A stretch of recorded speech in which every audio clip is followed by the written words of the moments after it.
সব পুলিশের দোষ। কথা বলতে বসে মাঝখানে মানে আমি বাসা থেকে রওনা হয়েছি, আজিমপুর থেকে রওনা হয়েছি, ফার্মগেটে আসতে আমার প্রায় 1.5 ঘন্টা সময় লাগছে।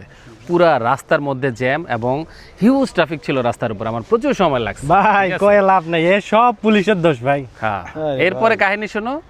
আমি ফার্মগেটে যখন আসছি দেখি ওই যে মোবাইল টোবাইল নিয়ে কি হয়েছে, সব দোকানদার রাস্তাঘাট বন্ধ করে রাখছে, পুরোপুরি লক, পুরো রাস্তা বন্ধ।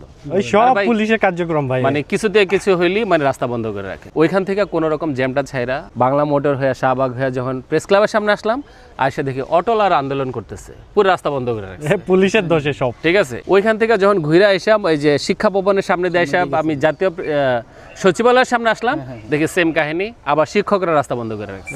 পুলিশের দোষ, মানে মানুষের কিছু থেকে কিছু হইলে সব মানে পুলিশের দোষ। রাস্তা বন্ধ করে রাখে, উল্টা মানে এটা রাস্তার কালচার হয়ে গেছে এখন বর্তমানে। যাই হোক, লাগছে প্রচুর ক্ষুধা, গেলাম ক্যান্টিনে খাইতে, বা 2টা পরোটা নিলাম, একটা ডাল আর হচ্ছে একটা ডিম ভাজি নিলাম, খাবো, ডিমে লবণ হয় নাই। সব পুলিশের দোষ।